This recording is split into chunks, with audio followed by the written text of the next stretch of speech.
Point ಮಾಡ್ತಿದ್ದೆ. ಆ 2 point ಹೇಳಿ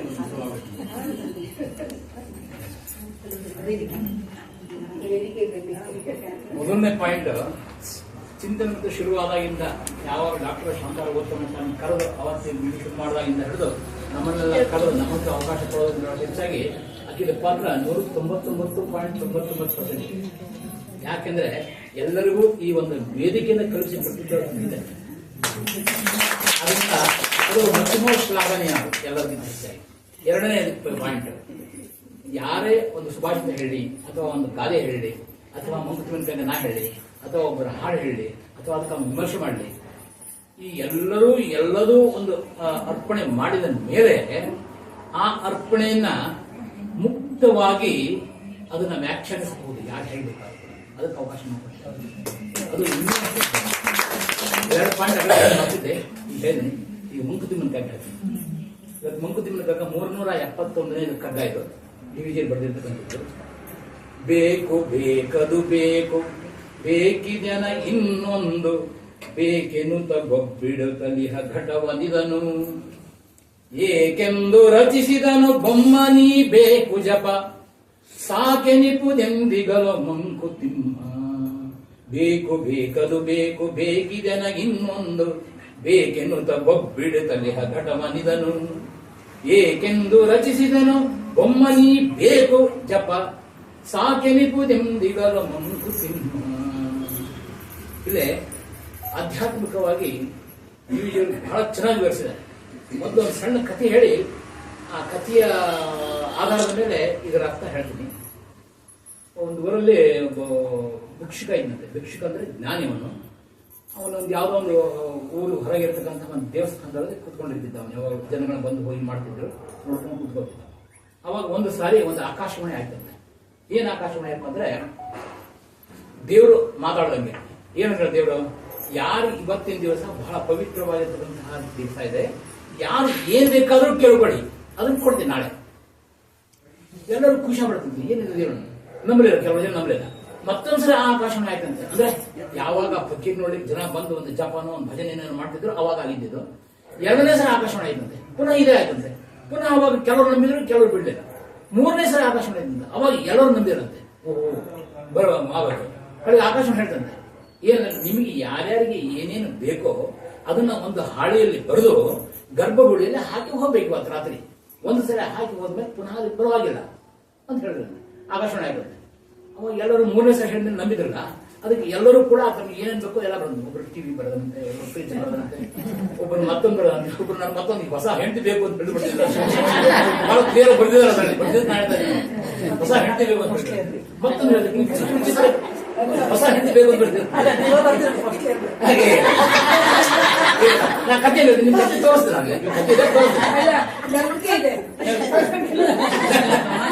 ಅಲ್ಲ, ಹೊಸ ಹೆಂಡತಿ ಬೇಕಂತ ಕೇಳಿದ್ರಂತ ಒಬ್ರು ಯಾರವರು. ಹಂಗೊಂದು ಸುಮಾರು ಎಲ್ಲರೂ ಅಂದ್ರೆ ಯಾರು ಬಿಡಲಿಲ್ಲ, ಎಲ್ಲರೂ ಬಂದಿದ್ರು. ಒಂದು ಬರ್ಬೋದು ಗರ್ಭಗುಡಿ ಹೋಗ್ಬಿಡು. ಮಳೆ ಜೋರು ರಾತ್ರಿ ಮಳೆ ಬಂದಂತ ಎಲ್ಲ ತೊಗಿ ಹೋಗ್ತಂತ ಜನ ಬೇಜಾರು ಮಾಡ್ಕೊಂಡು. ಆದ್ರೆ ಬೆಳಗ್ಗೆ ನೋಡೋದ್ರಾಗೆ ಅವರ ಮನೆ ಮುಂದೆ ಅವ್ರು ಕೇಳಿದ ವಸ್ತುಗಳೆಲ್ಲ ಬಂದಿತ್ತು. ಎಲ್ಲರೂ ಆಶ್ಚರ್ಯ ಬಂದ್ರು, ಬಹಳ ಖುಷಿ ಆಗ್ಬಿಡುತ್ತೆ. ಎಲ್ಲರೂ ಒಬ್ರಿಗೊಬ್ರು ಹೇಳಿದ್ರೆ ಸಮಾಧಾನ ಆಗುದಿಲ್ಲಲ್ಲ, ಅದಕ್ಕೆ ಮೇಲೆ ಒಬ್ಬೊಬ್ಬರು ಮನೆ ಬಿಟ್ಟು ಹೊರಗೆ ಬಂದಂತೆ. ನನಗೆ ಫ್ರಿಜ್ ಅಂದ್ರೆ ಹೊಸ ಹೆಂಡತಿ ಬಂದಿದ್ದಾಳೆ, ಬೆಳಿಗ್ಗೆ ಎಲ್ಲ ಹೊರಗೆ ಬಂದಿದ್ದೆ. ಅವಾಗ ಒಬ್ಬೊಬ್ರು ನೋಡಿದ್ದೆ, ಓಹೋ ನಿನಗೆ ಫ್ರಿಜ್ ಬಂದ, ನನಗೆ ಫ್ರಿಜ್ ಬಂದೆ, ನಿನಗೆ ನನಗೆ 2 ಲೀಟರ್ ಫ್ರಿಜ್ ಬಂದಾಳೆ, ಜಾಸ್ತಿ ದೊಡ್ಡದು, ಅದಕ್ಕಿಂತ ಚೆನ್ನಾಗಿದ್ದಿದೆ. ನನಗೆ ನಾನು ಅದಕ್ಕೆ ಕೇಳಿದ್ರೆ ನನಗೂ ಅದೇ ಸಿಕ್ತಿತ್ತಲ್ಲ ಅಂತ ಹೇಳಿ. ಮತ್ತೊಬ್ರು ಮತ್ತೊಂದು ಟಿವಿ ಕೇಳಿದ್ರು. ಅವ್ನು ಟಿವಿ 35,000 ಎಷ್ಟು ಅಂತ ಹೇಳಿದಂತ ಅವ್ನು ಗೊತ್ತಿತ್ತು. ಅವ್ನು ಇನ್ನೊಬ್ರು ಕೇಳಿದ್ದೆ, ನಾನು ಆ ಟಿವಿ ಕೇಳಿದ್ದೆ, ನನಗೆ ಅದು 1.5 ಲಕ್ಷ ರೂಪಾಯಿ ಹೊಟ್ಟೆಗೆ ಸಾಕೈತೆ ಅಂತ. ನನಗೆ 35,000 ಕೇಳ್ಕೊಂಡೆ. ನಾನು 1.5 ಲಕ್ಷ ರೂಪಾಯಿ ಬರ್ತದೆ ಅಂತ ಟಿವಿ ಸಿಗೋದಲ್ಲ. ನಾನು ಹಿಂಗೆ ಪ್ರತಿಯೊಬ್ರು ಒಬ್ರಿಗೊಬ್ರು ವಿಚಾರ ಮಾಡ್ಕೊಂಡಾಗ ಒಬ್ರೂ ಕೂಡ ಸುಖವಾಗಿ ನನಗೆ ಬಂತಲ್ಲ ಅಂದ್ರೆ ಸುಖ ಪಡ್ತಿದ್ದಾರೆ. ಎಲ್ಲರೂ ದುಃಖ ಪಡ್ತಾರೆ ಅಷ್ಟೇ. ಕೆಲವು ಮನೆಯಲ್ಲಿ ಜಗಳನ ಆಗಿರುತ್ತಂತೆ. ಹೋಗಿ ನೀವು ಹೆಂಡತಿ ಜಗಳ ಮಾಡಿದ್ರೆ ನೀವು ಅದೇ ಕೇಳ್ಕೊಂಡ್ರಿ, ಅವ್ರ ಮನೆ ಹಂಗೆ ಕೇಳಿದ್ರೆ ನೀವು ಜಗಳದ ಮಟ್ಟಿಗೂ ಹೋಗ್ತದೆ. ಮನೆಗೆ ಏನ್ ಮಾಡೋದು ಗೊತ್ತಾಗಲಿಲ್ಲ. ಮತ್ತೆ ಮದುವೆ ಫಕೀರರು ಬಂದ, ಫಕೀರರು ಎಲ್ಲ ಸೇರ್ಕೊಂಡು ಫಕೀರರು ಕೇಳೋದು ಹಿಂಗೆ ಅನ್ಯಾಯ ಆಗಿದೆ, ಎಲ್ಲರಿಗೂ ಅನ್ಯಾಯ ಆಗಿದೆ ಅನ್ನೋದು ವಿಕಟ ರೂಪವಾದಂತಹ ಎಲ್ಲರಿಗೂ ಆಶ್ವಂತ. ಅವ ಫಕೀರರು ಕೇಳಿದಂತೆ, ಅಲ್ಲಪ್ಪ ಏನು ಹಿಂಗಾಗಿದೆ ಹಿಂಗಾಗಿದೆ ಹಿಂಗೆ ಅಂತ ಹೇಳ್ಕೊಡ್ತಾರೆ. ಅವ ಪಕ್ಕೀರು ಹೇಳಿದಂತೆ, ನೀವೇನು ಕೇಳ್ಕೊಂಡ್ರಿ, ನೀವು ಕೇಳ್ಕೊಳ್ಳಿಲ್ಲ ಅಂತ ಕೇಳಿದ್ರೆ ಎಲ್ಲರೂ ಏನು ಕೇಳ್ಕೊಂಡ್ರಿಪ್ಪ, ನೀವೇ ಕೇಳ್ಕೊಳ್ಳಿಲ್ಲ ಅನ್ನೋ ಕೆಲವರು ಸಿಟ್ಟು ಬಂದು ಅವನಿಗೆ ಮೇಲೆ ಕೇಳಿದೆ. ನಾನು ಯಾಕೆ ಕೇಳಿದೆ, ಏನು ಕೇಳಿದೆ, ಯಾಕೆ ಕೇಳಿಲ್ಲ, ನಮಗೆ ನೀವು ಕೇಳ್ಕೊಬೋದಿತ್ತಲ್ಲ, ನಿಮ್ಗೆ ಬರ್ದಿತ್ತಲ್ಲ. ಅವ್ರು ಹೇಳಿದ ಮೊದಲು ನೀವು ದುಃಖವಾಗೇ ಇದ್ದೀರಿ, ಈಗ ಕೇಳ್ಕೊಂಡ ಮೇಲೆ ಕೂಡ ಯಾರು ಒಬ್ರು ಸುಖವಾಗಿಲ್ಲ, ಎಲ್ಲರೂ ದುಃಖದಿಂದನೇ ಇದ್ದೀರಿ. ನಾನು ಕೇಳ್ಕೊಂಡಿದ್ರೆ ನಾನು ನಿಮಗೆ ಹುಚ್ಚಾಗ್ತಿದ್ದೆ, ಹುಚ್ಚಾಗಲ್ಲ. ಬೇಕು ಬೇಕದು ಬೇಕು, ಬೇಕಿದನ ಇನ್ನೊಂದು ಬೇಕೆನ್ನುತ್ತ ಬಿಡುತ್ತಲೆ ಘಟವ ನಿಧನು. ಘಟ ದೇಹ ಕೊಡಿಸಿದ್ದಾರೆ. ಘಟವ ನಿಧನು ಏಕೆಂದು ರಚಿಸಿದನು ಬೊಮ್ಮನಿ ಬೇಕು ಜಪ. ಬೇಕು ಬೇಕು ಬೇಕು ಅಂದ್ರೆ ಜಪ. ಆ ಬೇಕು ಬೇಕು ಜನದಲ್ಲಿ ಇದ್ದು ಸುಖವನ್ನು ಮಾಡ್ಕೊಂಡು ದುಃಖ ಪಡ್ತಾ ಹೋಗ್ತಾರೆ. ಹಂಗೆ ಏಕೆಂದು ರಚಿಸಿದನು ಬೊಮ್ಮನಿ ಬೇಕು ಜಪ. ಏಕೆಂದು ಜನಿಸಿದನು ಅಂತ ಆ ಡಿವಿಜನ್ ಆಶ್ಚರ್ಯ ಆಗಿದೆ. ಹೋಗಿ ಯಾಕೆ ಆ ಬ್ರಹ್ಮ ಮಾಡಿದಪ್ಪ, ಪರಬ್ರಹ್ಮ ಮಾಡ್ದ, ಪರಮಾತ್ಮ ಮಾಡ್ದ, ಅವರಿಗೆ ಡಿವಿಜನ್ಗೆ ಚಿಂತೆ ಸಾಧ್ಯಬೇಕು ಎಂದಿಗಮ್ಮ. ಸಾಕಪ್ಪ ಸಾಕು, ಎಂದು ಸಾಕು ಮಾಡ್ತೀವೋ ಭಗವಂತ ಅಂತ ಕೇಳ್ಕೊಳ್ತಾರೆ. ಹಾಗೆ ಬೇಕು ಬೇಕದು ಬೇಕು ಬೇಕಿದೆ. ಮನುಷ್ಯನಿಗೆ ಎಷ್ಟು ಬೇಕು ಬೇಕು ಬೇಕು ಬೇಕು ಅನ್ನೋ ಜಪ ಬರ್ತದೆ, ಅಲ್ಲಿ ತನಕ ಸುಖ ಯಾರಿಗೂ ಸಿಗೋದಿಲ್ಲ. ಆ ಸುಖ ಬೇಕು ಅಂದ್ರೆ ಆ ಬೇಕು ಅನ್ನೋ ಜಪ ನಿಲ್ಬೇಕು. ಒಂದು ಸರಿ ಗೌತಮ ಬುದ್ಧ ಇದ್ದಾನೆ, ಬಹಳ ಜ್ಞಾನಿ. ಅವನದು ಕೂಡ ಎಲ್ಲ ಧ್ಯಾನ ಮಾಡಿ ಒಮ್ಮೆ ಯಾವ ಬಂದು ನನಗೆ ಸುಖ ಶಾಂತಿ ನೆಮ್ಮದಿ ಬೇಕು, ನನಗೆ ಕೊಡ್ತೀರಾ ನೀವು, ನನ್ನೇ ಬಂದು ಕೇಳ್ತಿದ್ಯಾ ಅಂತ ಹೇಳ್ತೀನಿ. ಯಾಕೆಂತಂದ್ರೆ ನೀವು ಜ್ಞಾನ ಹೇಳ್ತೀರಿ, ನೀವು ಜ್ಞಾನ ಕೊಡ್ತೀರಿ, ನನ್ನ ಜ್ಞಾನ ಓದಕ್ಕಲ್ಲ, ಇಲ್ಲ ಆದ್ರೂ ನೀವು ಕೊಡಲೇಬೇಕು. ಆಯ್ತಪ್ಪ ನಾನು ಕೊಡ್ತೀನಿ, ನೀನು ಹೋಗಿ ಒಂದು ಕೆಲಸ ಮಾಡಿದ್ರೆ ನಾನು ಕೊಡ್ತೀನಿ, ಸುಖ ಶಾಂತಿ ನೆಮ್ಮದಿ ಕೊಡ್ತೀನಿ. ಯಾರ ಮನೆಯಲ್ಲಿ ಸುಖದಿಂದಾದೋ ಅವ್ರದ್ದೊಂದು ಶರ್ಟ್ ತಗೊಂಡು ಬಂದ್ರೆ ನಾನು ಕೊಡು, ನಾನು ಹೋಗು, ನಾನು ಪ್ರಕಾಶ ಆತ ಮಾಡ. ಇಡೀ ಊರು ಎಲ್ಲ ನೋಡಿದ್ರು ಎಲ್ಲರೂ ಹಂಗೆ ಹಾಕೊಂಡ್ರೆ ಎಲ್ಲರಿಗೂ ದುಃಖನೇ. ಸುಖ ಅನ್ನೋದು ಯಾರು ಸಿಗದೇ ಇಲ್ಲ. ಸುಖಿಯಾಗಿರ್ತಕ್ಕಂಥ ಯಾವುದೇ ಮನುಷ್ಯ ಹಂಗೆ ಹಾಕೊಂಡಿದ್ರೆ ನಾನು ನೋಡಲೇ, ಯಾರು ಕೇಳಿಲ್ಲ ಪಾಪ. ಹುಡುಗಿ ಕೇಳ ಒಂದ್ ದಿವಸ ನೋಡಿದೆ, 2 ದಿವಸ ನೋಡಿದೆ, ಎಷ್ಟೋ ದಿವಸ ನೋಡಿದ್ರು ಕೂಡ ಎಲ್ಲರೂ ದುಃಖಿಗಳು. ಒಂದಲ್ಲ ಒಂದು ರೀತಿಯಿಂದ ದುಃಖಿಗಳೇ. ಸುಖಿಗಳು ಅನ್ನೋದು ಯಾರು ಇಲ್ಲ. ಎಲ್ಲರೂ ನಾನು ಅದು ಬೇಕು ಇದು ಬೇಕು ಇದು ಬೇಕು ಅದು ಬೇಕು ಅದು ಬೇಕು ಬೇಕು ಅನ್ನೋ ಜಪನೆ ಇರುತ್ತೆ. ಕಡೆಗೆ ಬಂದಂತೆ ಶರಣಾಗರಾಗಿ ಬಂದಂತೆ, ಇಲ್ಲ ದೇವ್ರೆ ಸಿಗಲಿಲ್ಲ, ಇಲ್ಲ ಹೋಗು ಮತ್ತೊಂದ್ಸಲ ಹೋಗು, ಮತ್ತೊಂದ್ಸಲ ಹೋಗ, ಮತ್ತೆಲ್ಲ ಇದೆ. ಕಡೆಗೆ ಸಾಕಾಗಿ ಒಂದು ಮರದ ಕೆಳಗೆ ಬಂದ, ಅಲ್ಲೊಬ್ಬನು ಬಡವರಿ ಕೂತಿ ಮಲಗಿದ್ದ. ಅವನು ಎಬ್ಸಿದ್ದ, ಇಲ್ಲಪ್ಪ ಹಿಂಗ ನಿಮ್ಗೆ ಸುಖ ಶಾಂತಿ ಇದೆಯಾ? ನನ್ನಷ್ಟು ಸುಖ ಯಾರಿಗೆಲ್ಲ ನೋಡಿ. ಇಷ್ಟೊಂದು ಬಂದ್ರೆ 1.5 ಗಂಟೆ ನಿದ್ದೆ ಮಾಡಿ ಬಂದು ಕುತ್ಕೊಂಡೆ, ನಿದ್ದೆ ಬಂದ್ಬಿಡ್ತಾನೆ. ಇಂಥ ಸುಖದ ನಿದ್ದೆ ನಂತೆ ಹೊಟ್ಟು ಊಟ ಮಾಡ್ತೀಯ. ಬೆಳಗ್ಗೆ ಅವ್ರ ಮನೆಗೆ ಹೋಗಿದ್ದೆ, ಇವತ್ತೆ ಅವ್ರ ಮನೆಗೆ ಒಳ್ಳೆ ಕಾರ್ಯಕ್ರಮ ಇತ್ತು. ಆ ಕಾರ್ಯಕ್ರಮದ ಹೋಳಿಗೆ ಹಾಕಿದ್ರು, ಹೋಳಿಗೆ ಊಟ ಮಾಡಿದೆ. ಬಾಬಾ ಸುಖದಿಂದ ಅಂತ ಸುಖದ ನಿದ್ದೆ ಬಂತು, ಸುಖದ ಊಟ ಆಯಿತು. ಮತ್ತೆ ಯಾಕಪ್ಪ ನೀನು ಅಂಗಿನ ಹಾಕೊಂಡಿಲ್ಲ? ಯಾಕೆ ಅಂತ ಹೇಳಿದ್ರೆ ಅಂಗಿ ಇದ್ರೆ ಮೈ ಮೇಲೆ ಇದೆ ಏನಾದ್ರು ಇದೆಯಲ್ಲ ಅಂತ ಹೊತ್ಕೊಂಡು ಹೋಗ್ಬೇಕು. ಅದು ಬೇಡ ಇದ್ರೆ ಹೊತ್ಕೊಂಡು ಹೋಗೋ ಪ್ರಶ್ನೆನೇ ಇಲ್ಲ. ನಾನು ಸುಖದಿದ್ದೇನೆ. ಹಂಗಾಗಿ ಬನ್ನಿ. ಹಾಗಾಗಿ ಅವನು ಅಂಗಿ ಹೇಳಿದ. ಅವಾಗ ಏನ್ ಹೇಳಿದ ಕುತ್ತ ಏನ್ ಹೇಳ್ದ ಅವನಿಗೆ, ಯಾರು ಸುಖದಿಂದಿದ್ದಾರೋ ಅವರ ಮನೆಯ ಒಂದು ಅಂಗಿ ತಗೊಂಡು ಬಾ ಅಂತ. ಇವು ಸುಖದಿಂದ ಇದ್ದಾನೆ, ಅಂಗಿ ತಗೊಳ್ಬೇಕು ಅಂದ್ರೆ ಅಂಗಿನೇ. ಅದಕ್ಕೆ ಬೈಕಿಗಳು ಅಂದ್ರೆ ಅಂಗಿ ಹೊಲಿಸ್ತಾರೆ. ಬೈಕ್ಗಳು ಎಲ್ಲಿದಾವಂದ್ರೆ ಅಲ್ಲಿಂದ ಅಂಗಿ ಹಾಕೋದು, ಶರ್ಟ್ ಹಾಕೋ ಮೇಲೆ ಅಂಗಿ. ಯಾವಾಗ ಬೈಕ್ಗಳು ಇಲ್ಲ ಅವಾಗ ನೀವು ಸುಖದಿಂದ ಇರ್ತೀಯ. ಹಂಗೆ ಬೇಕು ಬೇಕದು ಬೇಕು ಬೇಕಿದನ ಇನ್ನೊಂದು ಬೇಕೆನ್ನುತ್ತ ಬೊಬ್ಬಿಡುತ್ತಲಿಹ ಘಟವನಿದನು. ಬೇಕೆನ್ನುತ್ತ ಬೊಬ್ಬಿಡುತ್ತಲಿಹ ಘಟವನಿದನು. ಈ ಧ್ಯಾನ ಏಕೆಂದು ರಚಿಸಿದನು ಬೊಮ್ಮನಿ ಬೇಕು ಜಪ ಸಾಕಿರುವುದೆಂದು.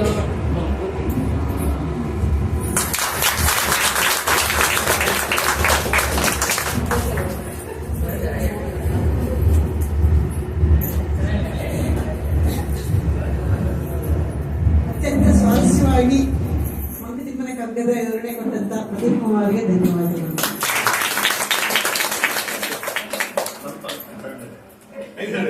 ಶ್ರೀಮತಿ ಜಯಶ್ರೀ ಅವರಿಂದ ಸುಭಾಷಿತ ಅರ್ಥ ವಿವರಣೆ.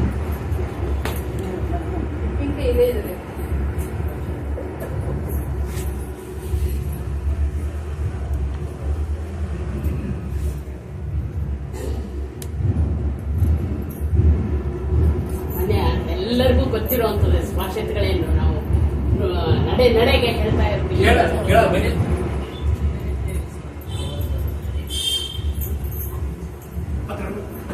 ಮಾತಿಗೂ ನಾವು ಸುಭಾಷಿತಗಳನ್ನು ಕೇಳ್ತಾನೆ ಇರ್ತೀವಿ. ಕಡಿಮೆ ಮಾತುಗಳಲ್ಲಿ ಹೆಚ್ಚಿನ ಅರ್ಥನ ಹೇಳುವಂತ ಮಾತುಗಳಿಗೆ, ಉಕ್ತಿಗಳಿಗೆ ಸುಭಾಷಿತಗಳು ಅಂತಾರೆ, ಸುಭಾಷಿತಗಳು. ಅದರಿಂದ ನಮ್ಗೆ ಜೀವನದ ದಾರಿಯಲ್ಲಿ ನಡೀಲಿಕ್ಕೆ ಬಹಳಷ್ಟು ದಾರಿಗಳು ಸಿಗ್ತವೆ, ನಮ್ಗೆ ರೀತಿಗಳ ಅರ್ಥ ಆಗ್ತದೆ, ವಿಶಾಲವಾದಂತ ಅರ್ಥದಲ್ಲಿ ನಮ್ಮ ಜೀವನವನ್ನ ಕೊಡ್ಬೋದು ಅನ್ನೋದು ಈ ಸುಭಾಷಿತಗಳ ಅರ್ಥ. ಇದು ಎಲ್ಲದರೊಳಗೂ ಓತಪ್ರೋತ. ಈ ಮಹಾಭಾರತ ನೋಡ್ರಿ, ಭಾಗವತದೊಳಗಂತೂ ಸುಭಾಷಿತಗಳ ಮಾಲೆನೇ ಭಾಗವತದಲ್ಲ. ಮಹಾಭಾರತ, ರಾಮಾಯಣ, ನಮ್ಮ ಸನಾತನ ಯಾವುದೇ ಸಂಸ್ಕೃತಿಯ ಸಾಹಿತ್ಯದಲ್ಲೂ ಸುಭಾಷಿತಗಳ ಓತಪ್ರೋತವನ್ನೇ ನಾವು ನೋಡ್ತೀವಿ. ಅಂತರೊಳಗೆ ನಮ್ಮ ಚಿಂತನ ಮಂಥನ ಇದರಲ್ಲಿ ಅಂತದ್ದು ಒಂದೊಂದು ಸುಭಾಷಿತ ಕೇಳೋಣ. ಬಹಳಷ್ಟು ಸುಭಾಷಿತಗಳು ಓದ್ತೇವೆ, ಆದ್ರೆ ಅದರ ಹಿಂದೆ ನಾವು ಮರ್ತು ಬಿಡೋದೇ ಹೆಚ್ಚು. ಅದರಿಂದ ಇದ್ರಲ್ಲಿ ಒಂದೊಂದು ಎಪಿಸೋಡ್ ಅಲ್ಲಿ, ಒಂದೊಂದು ಭಾಗದಲ್ಲಿ ಒಂದೊಂದು ಸುಭಾಷಿತನ ಕೇಳೋಣ ಅಂತ ನಮ್ಮ ಈ ಸಂಘದ ಅಭಿಪ್ರಾಯ. ಅದರಂತೆ ಇವತ್ತೊಂದು ಸುಭಾಷಿತ ನನ್ನ ಪಾಲಿಗೆ ಬಂದಿರೋದು. ಅಂಗಂ ಗಲಿತಂ ಫಲಿತಂ ಮುಂಡಂ ದಶನ ವಿಹೀನಂ ಜಾತಂ ತುಂಡಂ ವೃದ್ಧೋ ಯಾತಿ ಗೃಹೀತ್ವಾ ದಂಡಂ ತದಪಿ ನ ಮುಂಚತ್ಯಾಶಾಪಿಂಡಂ ಅಂಗಂ ಗಲಿತಂ. ಸಾಮಾನ್ಯವಾಗಿ ನಾವು ಈ ಶಬ್ದಗಳನ್ನೆಲ್ಲ ತಿಳ್ಕೊಂಡೇ ಇರ್ತೀವಿ. ಸಾಮಾನ್ಯ ಅರ್ಥ ಎಲ್ಲರಿಗೂ ಗೊತ್ತಿರ್ತದೆ. ಅಂಗಂ ಗಲಿತಂ ಫಲಿತಂ ಮುಂಡಂ. ಎಲ್ಲರ ಜೀವನದಲ್ಲಿ ಹುಟ್ಟುತ್ತೇವೆ, ಬೆಳಿತೇವೆ, ವೃದ್ಧಾಪ್ಯ ಅವಸ್ಥೆ ಬರ್ತೀವಿ. ಆ ನಂತರ ನಾವು ಇಲ್ಲಿಂದ ಜಾಗ ಖಾಲಿ ಮಾಡಬೇಕು. ಇದು ಸಾಮಾನ್ಯವಾದ ಜೀವನದ ಒಂದು ಗುರಿ. ಹಂಗೆ ಆದ್ರೂ ಕೂಡ ಇಷ್ಟೆಲ್ಲ ಉದ್ದವಾದ ಜೀವನವನ್ನ ನಡೆಸ್ಕೋಕ್ ಬಂದ್ರು ಕೂಡ ಅದರೊಳಗಿನ ಅರ್ಥವನ್ನು ತಿಳಿದೆ, ಅದರ ಒಂದು ಗುರಿನೇ ತಿಳಿದೆ, ಸುಮ್ಮನೆ ಹುಟ್ಟಿದ್ರು ಬೆಳೆದ್ರು ಸತ್ರು, ಹುಟ್ಟಿದ್ರು ಬೆಳೆದ್ರು ಸತ್ರು, ಇಷ್ಟೇ ಆಗಬಾರ್ದು ಅನ್ನೋ ಒಂದು ಉದ್ದೇಶಕ್ಕೆ ಈ ಸುಭಾಷಿತ ಹೇಳಿದ್ದಾರೆ. ಅಂಗಂ ಗಲಿತಂ ಫಲಿತಂ ಮುಂಡಂ. ಶರೀರ ಹಂಗಂದ್ರೆ ಶರೀರ ಅಂದ್ರೆ ಬೆಳೀತದೆ, ಬೆಳೆದ ನಂತರ ಜೀರ್ಣ ಆಗ್ತದೆ ಅನ್ನೋ ಅರ್ಥದೊಳಗೆ ಶರೀರ ಅಂತ ಹೇಳ್ತಾರೆ. ಶರೀರ ಒಂದೊಂದು ಅಂಗವು ವರ್ಷ ಬೆಳೀತಾ ಜರ್ಜರಿಕೆ ಆಗ್ತದೆ. ಹಲ್ಲು ಉದುರು ಹೋಗ್ತವೆ, ಕಣ್ಣು ಕಾಣೋದಿಲ್ಲ, ಕೂದಲೆಲ್ಲ ಉದುರು ಹೋಗ್ತವೆ, ಕೂದಲು ಬೆಳ್ಳಗಾಗ್ತವೆ, ಕಾಲು ನಡಿಯಕ್ ಬರಲ್ಲ, ಕುಂಟ್ಕೋತ ಓಡಾಡೋಕಾಗ್ತದೆ. ಆದ್ರೆ ನಾವು ಬಹಳ ಜಾಣರು, ಮನುಷ್ಯರು ಬಹಳ ಜಾಣರು. ಅದ್ರೊಳಗೆ ಹೊಸ ಆವಿಷ್ಕಾರಗಳು. ಕಣ್ಣು ಕಾಣಲಿಲ್ಲ ಅಂತಂದ್ರೆ ಚತುರಾಕ್ಷಿ ಅಲ್ಲ, ಸುಲೋಚನೆಗಳನ್ನು ತರ್ತೇವೆ ನಾವು. ಹಲ್ಲು ಉದುರು ಹೋಗ್ತದೆ, ಹಲ್ಲುಗಳನ್ನ ಬಂಗಾರ ಹಲ್ಲುಗಳು ಕೂಡ ಕಟ್ಟಿಸ್ಕೊಳಿಕ್ ಬರ್ತದೆ. ಹೇಳ್ತಾರೆ ಬಂಗಾರದಲ್ಲಿ ಕಟ್ಕೊಡ್ತೀವಿ ನಿಮಗೆ ಹಂಗೆ. ಆಮೇಲೆ ನಮ್ಮ ದೇಹ ಜೀರ್ಣ ಆಗ್ತಾ ಬರ್ತದೆ, ಕಾಲು ಓಡಾಡ್ಲಿಕ್ಕೆ ಬರಲ್ಲ, ಹೊಸ ಕಾಲ ಜೈಪುರ್ ಕಾಲ ಹಾಕ್ಸ್ಕೊಳ್ತೇವೆ. ಕೂದಲೆಲ್ಲ ಬೆಳ್ಳಗಾಗಿ ಹೋಗ್ತದೆ. ಬೆಳ್ಳಗಾಗಿ ಮುದುಕರು ಅಂತಾರೆ, 4 ಮಂದಿ ಒಳಗೆ ಹೋದ್ರೆ ಸರಿ ಆಗಲ್ಲ ಕಣ್ರಿ, ಅದು ಹಂಗೆ ಚೆನ್ನಾಗಿ ಕಾಣಲ್ಲ ಬೆಳ್ಳಿಗಿದ್ರೆ. ಅದಕ್ಕೆ ಕೂದ್ಲಿಗೆ ಬಣ್ಣ ಹಚ್ಕೊಳ್ತೇವೆ. ಆಮೇಲೆ ಕಣ್ಣಿಗೆ ಕಾಣಲ್ಲ, ಕಣ್ಣಿಗೆ ಕನ್ನಡಗಳನ್ನ ಹಾಕೊಂಡು ಹೊಸ ಇದನ್ನ ನೋಡ್ತೇವೆ, ದೃಷ್ಟಿಗಳನ್ನ ನೋಡ್ಲಿಕ್ಕೆ ಆಸಕ್ತರಾಗ್ತೇವೆ. ಕಾಲ್ ಬರ್ಲಿಲ್ಲ ಅಂತಂದ್ರೆ ಗಣ್ಣೆ ಊರ್ಕೊಂಡು ಓಡಾಡ್ತೇವೆ. ಆಮೇಲೆ ಅಷ್ಟೆಲ್ಲ ಆದ್ರೂ ಕೂಡ ನಾವು ಆಸೆ ಬಿಟ್ಟಿರಲ್ಲ. ಆಶಾಪಿಂಡ ಮುಂಚೆ ಆಶಾಪಿಂಡ ತದಪಿನ ಮುಂಚೆ ಆಶಾಪಿಂಡ ಹೋಗೋದೇ ಇಲ್ಲ, ನಮ್ಮ ಬಿಟ್ಟು ಹೋಗೋದೇ ಇಲ್ಲ. ಹಂಗೆ ನಾವು ಇದು ಅರ್ಥ ಅಲ್ಲೇ ಇಲ್ಲ, ನಮ್ಮ ಜೀವನದ ಅರ್ಥ ಹಂಗಲ್ಲ. ಹೆಂಗ್ ಬರ್ತದೋ ಹಂಗ್ ಹೋಗ್ತಾ ಇರೋದೇ ನಮ್ಮ ಜೀವನದ ಅರ್ಥ ಆಗ್ಬೇಕು. ಆತ ಕಣ್ಣು ಕಾಣ್ಲಿಲ್ಲ, ಅಲ್ಲಿ ಮುಗಿಸ್ಬೇಕು. ಕಣ್ಣಿನ ಕೆಲಸನ ನಾವಲ್ಲಿ ನಿಲ್ಲಿಸ್ಬೇಕು. ಕಾಲು ಓಡಾಡ್ಲಿಕ್ಕೆ ಬರಲ್ಲ, ಅಲ್ಲಿ ನಿಲ್ಲಿಸ್ಬಿಡ್ಬೇಕು. ಮುಂದೆ ಎಲ್ಲರೂ ಹೋಗೋದನ್ನ ನಾವು ಇಟ್ಕೊಳ್ಬಾರ್ದು. ಮದುವೆ ಮುಂಜಿ ಹೋಗಾಗಿದೆ, ಹತ್ತಿರದವ್ರು ಕಾದಿರ್ತಾರೆ, ಏನ್ ಮಾಡೋದು, ಹೋಗ್ಲೇಬೇಕಲ್ಲ, ಕಷ್ಟಪಡ್ಕೊಂಡು ಹೋಗ್ತೀವಿ. ಅಲ್ಲ, ಅದು ಅಲ್ಲಿ ಮುಗಿಸ್ಬಿಡುತ್ತೆ. ಅಲ್ಲಿ ಜೀವನವನ್ನ ನಮ್ಮನ್ನ ಕಣ್ಣಿಗೆ ನೋಡೋ ಆಯುಸ್ಸು ಕೊಟ್ಟಿದ್ ಮುಗೀತು, ಕಾಲಿನ ಆಯುಸ್ ಮುಗೀತು. ಕಿವಿ ಕೇಳಲ್ಲ, ಕಿವಿ ಕೇಳೋದನ್ನ ಬಿಟ್ಟು ಬಿಡ್ಬೇಕು. ಹಾಗಾಗಿ ಏನ್ ಮಾಡ್ಬೇಕು, ದೇವ್ರ ಧ್ಯಾನ ಮುಂದೆನೆ, ಮುಂದಿನ ನಮ್ಮನ್ನು ಕಾಪಾಡುವಂತ ಭಗವಂತನ ನೆನಿಬೇಕಾದ್ದು, ಜೀವನದಲ್ಲಿ ರಾಮ ಅನ್ಕೋತಿರ್ಬೇಕಾಗದ್ದು ಅನ್ನೋದೊಂದೇ ನಮ್ಮ ಜೀವನ ಗುರಿ ಯಾವುದು ಅನ್ನೋದನ್ನ ಇಲ್ಲಿ ಶಂಕರಾಚಾರ್ಯರು ಅವರ ಬಹಳ ಪ್ರಮುಖವಾದಂತಹ ವೈಭವಿತಮ್ಮ ಅನ್ನೋ ಸ್ತೋತ್ರಗಳನ್ನು ಹೇಳ್ತಾರೆ. ನಾವು ಎಷ್ಟೋ ಸತಿ ನಮಗ್ ಗೊತ್ತಿಲ್ಲದೇನೆ ಆಸೆಗಳಿಗೆ ದಾಸರಾಗ್ಬಿಡ್ತೀವಿ. ಕೆಲವು ನಮಗೆ ಗೊತ್ತಿಲ್ಲದೆ ಆಗ್ತಿರ್ತದೆ, ಗೊತ್ತಿದ್ದು ಕೂಡ ನಾವು ಅದ್ರ ಮುಂದೆ ಹಿಂದೆ ಹೋಗ್ತಾ ಇರ್ತೀವಿ, ಆಸೆ ಹಿಂದೆ ಹೋಗ್ತಾನೆ ಇರ್ತೀವಿ. ನಮ್ಗೆ ಏನೋ ಒಂದು ಚಹಾ ಕುಡಿತೀವಿ, ನಶ್ಯ ಹಾಕ್ತಿವಿ, ಮತ್ತೊಂದೇನೋ ಎಲ್ಲ ಚಟಗಳಿದ್ದೇ ಇರ್ತವೆ ಮನುಷ್ಯ ಆದ್ಮೇಲೆ ಅವೆಲ್ಲ ಸ್ವಾಭಾವಿಕವಾದದ್ದು. ಒಬ್ಬನಿಗೆ ನಶ್ಯ ಹಾಕೊಳ್ಳೋ ಅಭ್ಯಾಸ ಇರ್ತದೆ. ಅವನು ಪಾಪ ಎಲ್ಲೋ ಹೊರಗೋದ, ಹೊರದೇಶಕ್ಕೆ ಹೋದ, ಅಲ್ಲಿ ನಶ್ಯ ಸಿಗ್ತಿದ್ದಿಲ್ಲ, ನಮ್ಮ ಇಂಡಿಯನ್ ಬ್ರ್ಯಾಂಡ್ ಯಾವ್ದು ಸಿಗ್ತಿದ್ದಿಲ್ಲ, ಅಲ್ಲಿ ನಶ್ಯ ಸಿಗ್ತಿದ್ದಿಲ್ಲ. ಒಂದು ತಿಂಗಳಿದ್ದ, ಮತ್ತೆ ವಾಪಸ್ ಬಂದ, ಬಿಟ್ಟು ಹೋಗಿದ್ದು. ನಾನು ನಶ್ಯ ಬಿಟ್ಬಿಟ್ಟೆ ಅಷ್ಟು ತ್ರಾಸಾಗಿತ್ತು ನನಗೆ, ಇಡೀ ದಿವಸ ಕಳೆದಿದ್ದೆ ಗೊತ್ತಾಗ್ಲಿಲ್ಲ, ಅಷ್ಟು ತ್ರಾಸಾಗಿತ್ತು. ಅದು ಹೋದ ಆಸೆ ಒಂದ್ ತಿಂಗಳಾದ್ರೂ ಬಿಟ್ಟು ಬಂದ ತಕ್ಷಣ ಫಸ್ಟ್ ಹೋಗಿದ್ದೆ ಅಂಗಡಿಗೆ ಹೋಗ ನಶ್ಯ ಬ್ರ್ಯಾಂಡ್ ತಂದಿದ್ದೆ.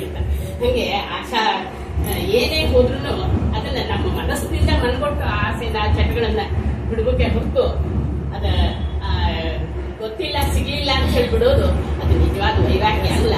ನಮ್ಮ ಜೀವನದಲ್ಲಿ ಒಂದು ಗುರಿ ಸಾಧಿಸ್ಬೇಕಾದ್ರೆ ನಮ್ಮ ಧ್ಯೇಯ ಬೇಕು, ಮುಖ್ಯ ಧ್ಯೇಯ ಗುರಿ ಬೇಕು. ಇಂಥದ್ದು ಮಾಡ್ಬೇಕು ನಾನು ಅಂದ್ರೆ ಎಷ್ಟೇ ಕಷ್ಟ ಬಂದ್ರು ಅದನ್ನ ನಡೆಸ್ಕೊಂತ ಹೋಗುವಂತ ಛಾತಿ ಬೇಕು.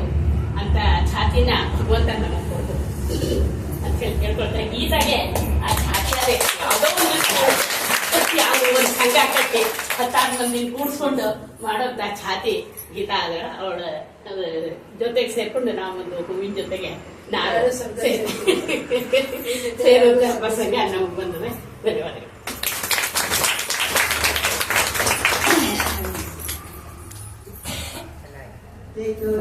ಅತ್ಯಂತ ಸೂಕ್ತವಾಗಿ ಸುಭಾಷಿತವನ್ನ ಅರ್ಥೈಸಿದಂತ ಸೇರಿ ಧನ್ಯವಾದಗಳು.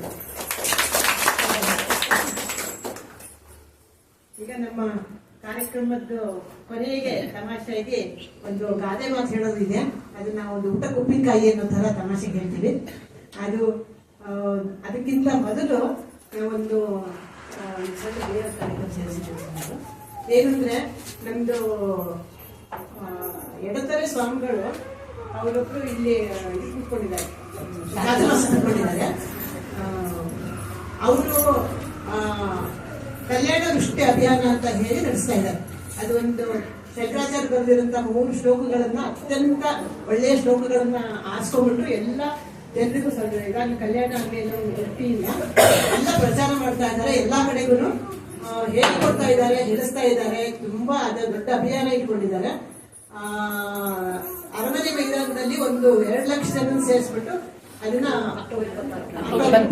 ಪಾರಾಯಣ ಮಾಡಬೇಕು ಅಂತ ಹೇಳಿ ಮಾಡಿದ್ದಾರೆ. ಆ ಕಾರಣಕ್ಕೋಸ್ಕರ ನಮ್ಮ ಯೋಗ ಕ್ಲಾಸ್ ನಲ್ಲೂ ಕೂಡ ಒಂದು 10-12 ಜನ ಎಲ್ಲರೂ ಗ್ರೂಪಲ್ಲಿ ಕಲ್ತ್ಕೊಂಡಿದ್ದಾರೆ. ಅದರಿಂದ ಅದ್ರದ್ದೊಂದು ಸ್ವಲ್ಪ ಒಂದು 4 ಶ್ಲೋಕಗಳನ್ನ ನಿಮ್ಮ ಎದುರಿಗೆ ಹೇಳಿ ತೋರಿಸಿ ಅಂತ ಹೇಳಿ ನಮ್ಗೆ ಕಲ್ತಿರೋ ನಮ್ಮ ವಿದ್ಯಾರ್ಥಿಗಳು ಹೇಳ್ತಾರೆ. ಬನ್ನಿ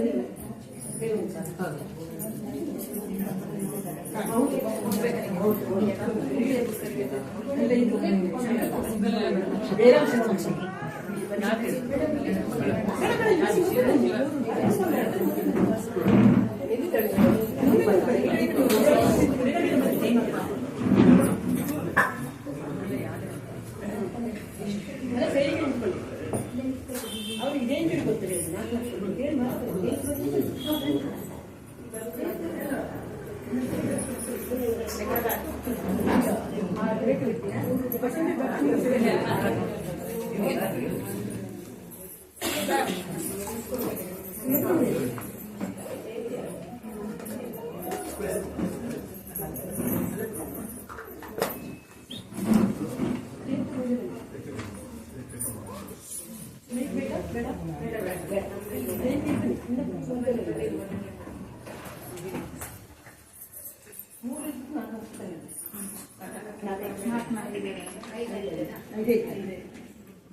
ಕಲ್ಯಾಣ ವೃಷ್ಟಿ ಗಿರಿವಾಮೃತ ಪೂರಿತಾಭಿಃ ಲಕ್ಷ್ಮೀ ಸ್ವಯಂ ವರಣ ಮಂಗಳ ದೀಪಿಕಾಭಿಃ ಸೇವಾಭಿರಂಭ ತವ ಪಾದ ಸರೋಜ ಮೂಲೆ ನಾಕಾರಿ ಕಿಂ ಮನಸಿ ಭಾಗ್ಯವತಾಂ ಜನಾನಾಂ ಏತಾವದೇವ ಜನನಿ ಸ್ಪೃಹಣೀಯಮಾಸೆ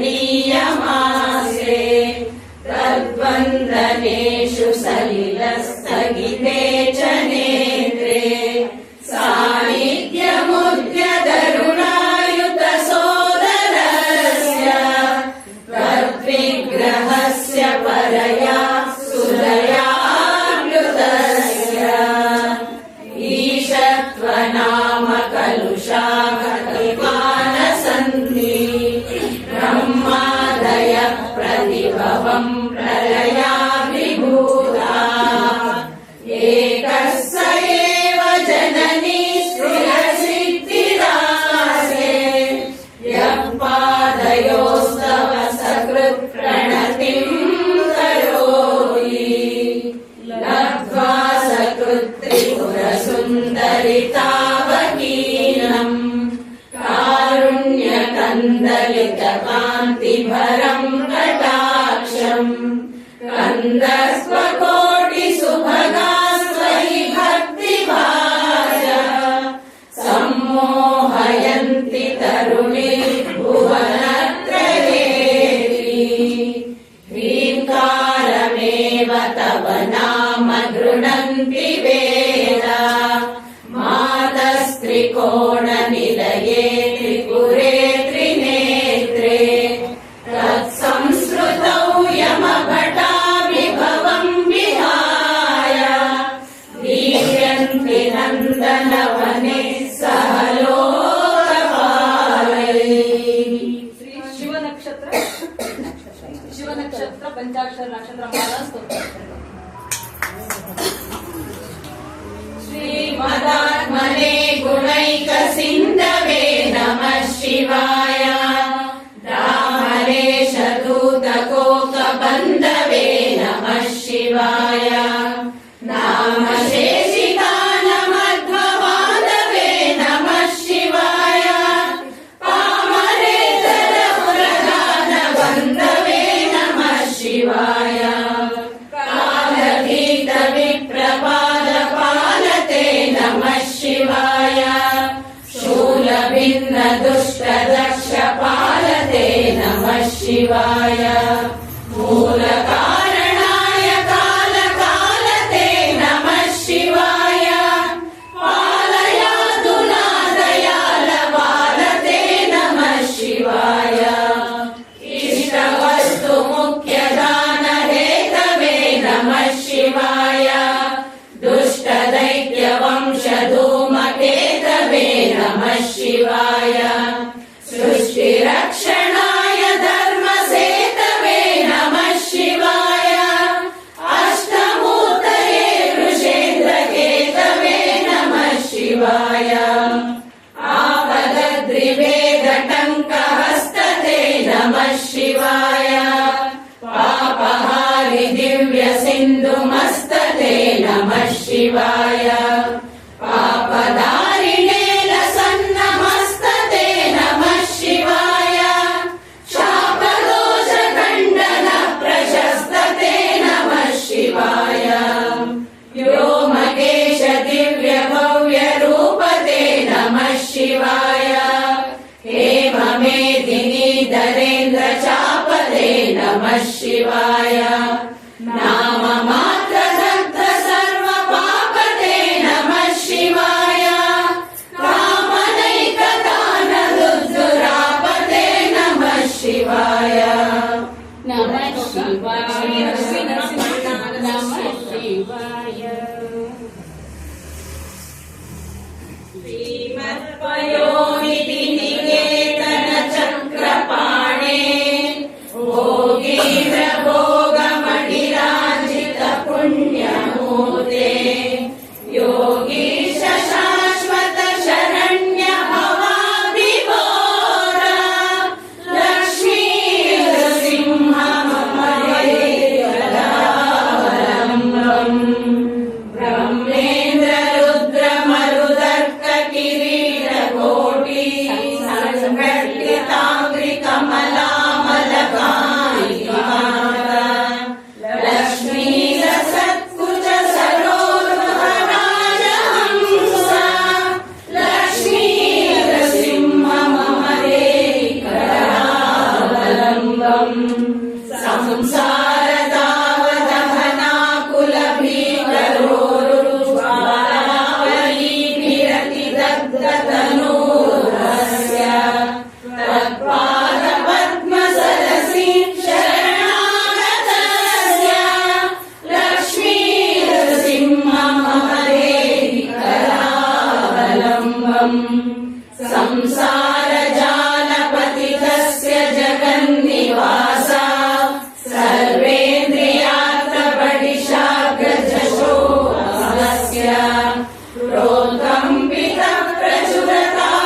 लक्ष्मी नृसिंह चरणाब्ज मधुव्रतेन स्तोत्रं कृतं शुभकरं भुवि शङ्करेण एतत् पठन्ति मनुजा हरिभक्तियुक्ताः ते यान्ति तत्पद सरोजमखण्डरूपम् ते यान्ति तत्पद सरोजमखण्डरूपम्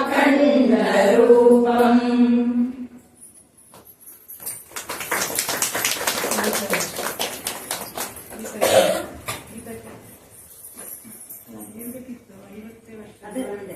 50 ವರ್ಷ ಸನ್ಯಾಸ ತಗೊಂಡು ಮಹಾಸನ್ನಿಧಾನಗಳವರು 50 ವರ್ಷ ಆಯ್ತು ಸನ್ಯಾಸ ತಗೊಂಡು ಅದ್ರ ಪ್ರಯುಕ್ತ ಇದನ್ನ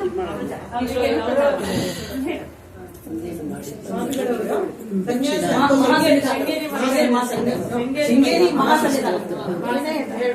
ಸನ್ಯಾಸತ್ವ ತಗೊಂಡು 50 ವರ್ಷ ಆದ ಕಾರಣಕ್ಕೋಸ್ಕರ ಇದನ್ನ ಭಾರತೀ ತೀರ್ಥರು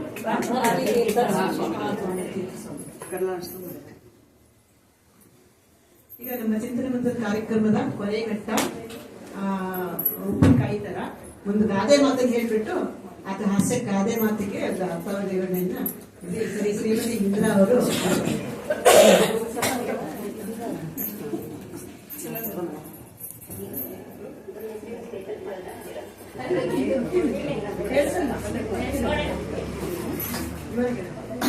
ಎಲ್ಲರಿಗೂ ನಮಸ್ಕಾರಗಳು. ಈ ವಿಶೇಷವಾದ ಚಿಂತನಾ ಮಂಥನ ಕಾರ್ಯಕ್ರಮ ಎಲ್ಲೆಲ್ಲೋ ನಡೀತಾ ಇತ್ತು. ಇಷ್ಟು ದಿನ ಎಲ್ಲೆಲ್ಲೋ ಇದ್ವಿ ನಾವು ಈ ಚಿಂತನಾ ಕಾರ್ಯಕ್ರಮದಲ್ಲಿ ಭಾಗವಹಿಸುವಾಗ. ಇವಾಗೆಲ್ಲ ನಾವು ಪ್ರತ್ಯಕ್ಷವಾಗಿ ಮಾಡ್ತಾ ಇದ್ವಿ. ಬರೀ ಆನ್ಲೈನ್ ಮೂಲಕ ಒಬ್ಬರಿಗೊಬ್ಬರಿಗೆ ಪರಿಚಯ ಆಗಿತ್ತು. ಇವಾಗ ಪ್ರತ್ಯಕ್ಷವಾಗಿ ಒಬ್ಬರನ್ನೊಬ್ಬರು ನೋಡ್ತಾ ಇದ್ದೀವಿ. ಇದು ಎಂಥ ಸಂತೋಷದ ದಿನ ಅಂದ್ರೆ ಅಷ್ಟು ಸಂತೋಷ ಆಗ್ತಿದೆ. ಇದಕ್ಕೆಲ್ಲ ರೂವಾರಿಗಳು ಕಾರಣಕರ್ತರಾದ ನಮ್ಮ ಗೀತಕ್ಕೆ ತಿಳಿಸಲೇಬೇಕು.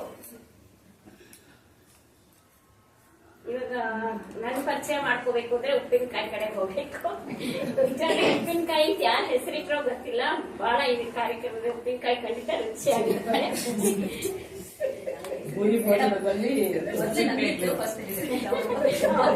ಹೌದು, ಮೊದಲೊಬ್ರು ಮಾಡ್ತಾ ಇದ್ರು. ನೆಕ್ಸ್ಟ್ ಒಂದ್ಸಲ ನಾನು ಗಾದೆ ಸಂಗ್ರಹದ ಪುಸ್ತಕ ನೋಡಿದ್ರು, ಗೀತಕ್ಕ ಅವ್ರು ನೋಡಿದ್ರು. ನೋಡಿದ ತಕ್ಷಣ ನೀವು ಬಂದು ನಮ್ಮ ಚಿಂತನದಲ್ಲಿ ಇದನ್ನ ಗಾದೆ ಮಾತು ಹೇಳಿ ಅಂದ್ರು. ನಂಗೆ ನಿಜವಾಗ್ಲೂ ಒಂದ್ ಕಡೆ ಇಷ್ಟು ಸಂತೋಷ ಆಗೋಗ್ಬಿಟ್ಟು ಅಂದ್ರೆ ನಾವ್ ಯಾವಾಗ್ಲೂ ಒಂದು ಹವ್ಯಾಸಕ್ಕೋಸ್ಕರ ಬೆಳೆಸ್ಕೊಂಡಿದ್ವಿ. ಈ ಗಾದೆ ಬರ್ದಿಟ್ಕೊತಿದ್ದೆ. ಅದ್ರ ಮತ್ತೆ ಯಾವ್ದೋ ಕಾಲ ಆಗಿತ್ತು. ಗೀತಕ್ಕ ಹಾಗೆ ಹೇಳಿದ ತಕ್ಷಣ ಮತ್ತೆ ಉತ್ತೇಜನ ಖುಷಿಯಾಗಿ ಈ ಕಾರ್ಯಕ್ರಮಕ್ಕೆ ಬಂದ್ರು. ನಿಮ್ಮಂತ ಎಲ್ಲ ಪ್ರತಿಭಾನ್ವಿತರು ನೋಡಿದ ತಕ್ಷಣ ನನ್ ಭಯ, ಹೆಂಗ್ ಹೇಳೋದು ಇವ್ರು ಬಂದೇ ಇಲ್ಲ ಅಂತ. ಮತ್ತೆ ಹಿಂದೆ ಇತ್ತು. ಆಗ ಮತ್ತೆ ಇವರು ಪ್ರೋತ್ಸಾಹ ಕೊಟ್ಟದು, ಇಲ್ಲ ಹೇಳಿ, ನೀವು ಒಂದೇ ಸಲ ಹೇಳಿ ಸರಿ ಹೋಗುತ್ತೆ ಅಂತ. ಇವರು ಎಷ್ಟು ಉದಾರ ಮನಸ್ಸು ಅಂತಂದ್ರೆ ಈಗ ಪ್ರತಿಯೊಬ್ಬರನ್ನು ಮೇಲ್ ತರಬೇಕು ಅನ್ನೋ ಮನೋಭಾವನೆ ನಿಜವಾಗ್ಲೂ ಪ್ರಶಂಸನೀಯ ಇದು. ಯಾರತ್ರನಾದ್ರೂ ಒಂದು ಚೂರು ವಿಶೇಷತೆ ಇದೆ ಅಂತ ಕಂಡು ಬಂದ್ರೆ ಅದನ್ನೆಷ್ಟು ಪ್ರೋತ್ಸಾಹಿಸ್ತಾರೆ ಅಂದ್ರೆ ನಾನು ಯಾವಾಗಲೂ ಅವ್ರಿಗೆ ಹೇಳ್ತಿರ್ತೀನಿ, ಅಭಿಮಾನದ ಕಣ್ಣಿಗೆ ಅಲ್ಪನೂ ಕಲ್ಪವಾಗಿ ಕಾಣುತ್ತೆ ಅಂತ ಹೇಳ್ಬಿಟ್ಟು ಹೇಳ್ತಾ ಇರ್ತೀನಿ ನಾನು. ಹಾಗೆ ಅವರು ಎಲ್ಲರನ್ನು ಪ್ರೋತ್ಸಾಹಿಸ್ತಿರ್ತಾರೆ. ಈ ಗಾದೆ ಮಾತು ಹೇಳೋದ್ರಿಂದ ನಮ್ಗೆ ಎಷ್ಟು ಒಳ್ಳೊಳ್ಳೆ ವಿವರಗಳೆಲ್ಲ ಪರಿಚಯ ಆಗಿದೆ ಅಂದ್ರೆ ಶಾಂತಾರ ಗೊತ್ತ ಮೇಲೆ ನೋಡೋದು ನನ್ ಕನಸಾಗ್ಬಿಟ್ಟಿತ್ತು. ನೋಡ್ಬೇಕು ಅನ್ನೋ ಆಸೆ ಆಗ್ಬೋದು. ಬರೀ ದೂರದಿಂದ ನೋಡಿದ್ದು ಒಂದು ತುಂಬಾ ಸಂತೋಷ ವಿಷಯ.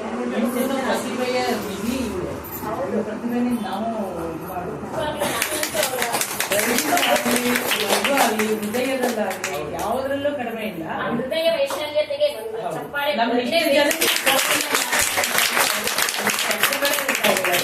ಒಂದು ಬಾಲ ವಿಕಾಸ ಕ್ಲಾಸ್ ಅಲ್ಲ ಮಕ್ಕಳನ್ನ ಕರೆದು ಪಾಠ ಹೇಳ್ಕೊಡ್ಬೇಕು. ನಿಜವಾಗ್ಲೂ ಇದೆಲ್ಲ ನಂಗೆ ಎಷ್ಟು ಸಂತೋಷ. ಇವ್ರು ನಮ್ಮ ಸ್ನೇಹಿತೆ ಅಂತ ಹೇಳ್ಕೊಂಡು ತುಂಬಾ ಹೆಮ್ಮೆ ಆಗುತ್ತೆ. ಈ ಒಂದು 3-4 ಚಿಂತನ ಮಂಥನದಲ್ಲಿ ಗೀತಕ್ಕ ಕಟ್ಟಿರ್ತಕ್ಕಂತ ಕವನ ಸಾಮರ್ಥ್ಯ ತೋರಿಸಿದಾರೆ ಜನ್ಮಂಥನ. ಈಗ ಅಂದ್ರೆ ಅವಳಂತ ಕವನದ ಸಾಮರ್ಥ್ಯ ಅಳಿತಲ್ಪ ಅಂತ ಹೇಳಿದ ಆಶ್ಚರ್ಯ ಆಗುತ್ತೆ. ಎಷ್ಟು ಧೈರ್ಯ ತುಂಬಿ ಪ್ರೋತ್ಸಾಹಿಸ್ತಾರೆ ಅಂದ್ರೆ ಅದನ್ನ ಪಡ್ಕೊಂಡವ್ರಿಗೆ ಗೊತ್ತು. ಎಲೆಮರೆ ಕಾಯಿಂದ ಅವಳು ಮಾತ್ರ ಹಂಗಿದ್ದಾಳೆ, ಬಟ್ ಎಲ್ಲಾರ್ನು ಬೆಳೆದೇ ಇರ್ತಾಳೆ. ಬಹಳ ಆಶ್ಚರ್ಯದ. ಮತ್ತೆ ಈ ಚಿಂತನ ಈ ತರ ಕೇಳೋದಕ್ಕೆ ನಮ್ಮ ಒಂದು ನಿಜವಾಗ್ಲೂ ನಾವು ಹೇಗೇಗೋ ಕಾಲ ಕಳೀತಿದ್ವಿ. ಇಂಥ ಒಂದು ಸತ್ಸಂಗದಲ್ಲಿ ನಮ್ ಕಾಲ ಎಂತ ಚೆನ್ನಾಗಿ ಹೋಗುತ್ತೆ. ಅವತ್ತಿನ ದಿವಸ ಎಲ್ಲ ಒಂದು 4 ದಿವಸ ಅದೇ ಲಹರಿ ಒಳಗೆ ಹೌದು, ಹೌದು, ಹೌದು. ಅಲ್ಲ, ಹಿಂದೊಂದು 2-3 ದಿವಸ, ಮುಂದೊಂದು 3-4 ದಿವಸ. ಮೊನ್ನೆ ಯಾರು ಹೇಳಿದ್ರು ಪ್ರತಿ ಸೋಮವಾರನೂ ಮಾಡೋಣ ಅಂತ. ನಿಜವಾಗ್ಲೂ ಅವಕಾಶಕ್ಕೆ ಅದನ್ನು ಮಾಡ್ಬೋದಲ್ಲ, ಅಷ್ಟು ಅದಕ್ಕೆ ವಿಷಯ ಇದೆ. ಮತ್ತೆ ನಮ್ಮಲ್ಲಿ ಹುಮ್ಮಸ್ಸಿದೆ, ಎಲ್ಲರನ್ನು ಪರಸ್ಪರ ಕೊಡುಕೊಳ್ಳೋದಕ್ಕೆ ತುಂಬಾ ಚೆನ್ನಾಗಿದೆ. ಇಂಥ ಸತ್ಸಂಗ ಕಾಲ ಕಳೆದ ನಮ್ಮ ಸೌಭಾಗ್ಯ ನಿಜವಾಗ್ಲೂ ಇದು. ಇದರಲ್ಲಿ ಸುಭಾಷಿತ, ದೇವರನಾಮ, ಅದರ ಅರ್ಥ, ಮಂಕುತಿಮ್ಮನ ಕಗ್ಗ, ಅವರಂತೂ ಒಂದಕ್ಕಿಂತ ಒಂದು ಭಗವದ್ಗೀತೆಗೆ ಶ್ಲೋಕಗಳನ್ನ ಹೇಳಿ ಹೇಳ್ತಾರೆ. ಪ್ರತಿ ಸಲ 2 ಇಲ್ಲ 3 ಭಗವದ್ಗೀತೆ ಶ್ಲೋಕವನ್ನು ಹೇಳಿ ಆ ಕಗ್ಗಕ್ಕೆ ಸಮನ್ವಯ ಮಾಡ್ತಾರೆ. ಹೀಗಾಗಿ ಜ್ಞಾನಕ್ಕೇನು ಇದು ಇದೆ. ಮಂಕುತಿಮ್ಮನ ಕಗ್ಗ ಅಂತೂ ತುಂಬಾ ಸ್ವಾರಸ್ಯಕವಾಗಿರುತ್ತೆ. ಆ ಒಂದಿದೆ, ಯಾವಾಗ ಬರ್ತೇವೆ ನಾವು ಕಾಯ್ತಾ ಇರ್ತೀವಿ. ಅಷ್ಟೇ ಚೆನ್ನಾಗಿರುತ್ತೆ. ಹಾಡದ್ದು ಸುಶ್ರಾವ್ಯವಾಗಿ ಹಾಡ್ತಾರೆ. ಇದೆಲ್ಲ ಕೇಳಿ ನಮ್ಗೆ ತುಂಬಾ ನಿಜವಾಗ್ಲೂ ಖುಷಿಯಾಗಿದೆ. ಇಷ್ಟೆಲ್ಲ ನಿಮ್ ಜೊತೆ ಮಾತಾಡಿದ್ದು ನಮಗೂ ತುಂಬಾ ಸಂತೋಷ ಆಗ್ತಿದೆ. ಇವತ್ತಿನ ಒಂದು ಸಣ್ಣ ಗಾದೆ ಹೇಳ್ಬಿಟ್ಟು ನಾನು ಮಾತನ್ನ ಮುಗಿಸ್ತೀನಿ. ಇದು ಒಂದು ಗ್ರಾಮೀಣ ಗಾದೆ. ಇದು ಒಂದ್ಸತಿ ತಾಯಿ ಮಗಳನ್ನ ಕೇಳ್ತಾಳೆ. ಗಂಡನ ಮನೆಯಿಂದ ಬಂದಿರೋ ಮಗಳನ್ನ ಕೇಳ್ತಾಳೆ, ಮಗಳೇ ಗಂಡನ ಮನೆ ಹೇಗಿತ್ತ, ಅತ್ತೆ ಮನೆ ಹೇಗಿದೆಯಮ್ಮ ಅಂತ ಕೇಳ್ತಾಳೆ. ಅವಳು ಮಗಳು ಹೇಳ್ತಾಳೆ, ಹೇಗಿದ್ದಿ ಮಗಳೇ, ಅತ್ತೆ ಮನೆ ಹೇಗಿದ್ದಿ ಮಗಳೇ ಅಂದ್ರೆ, ಚಳಿಗಾಲದಲ್ಲಿ ಬೆಳಗಾಗೆದ್ದು ಚಿಲ್ಕಕ್ಕೆ ಮೊಳಕೈ ಬಡಿಸ್ಕೊಂಡ್ ಹಾಗೆ ಇದ್ಲಂತೆ. ಚಳಿಗಾಲ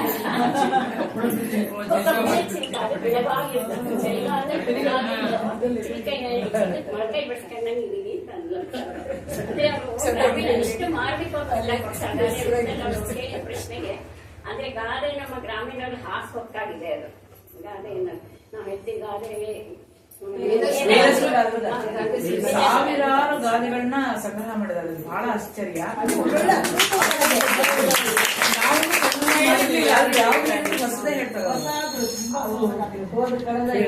ಗಂಡ ಹೊಡೆದ ಕಳು ಬರಲಿಲ್ಲಂತೆ, ನೆಗಡಿ ನೋಡಿದ್ದಕ್ಕೆ ಅದರೊಳಗೆ ಗಾದೆ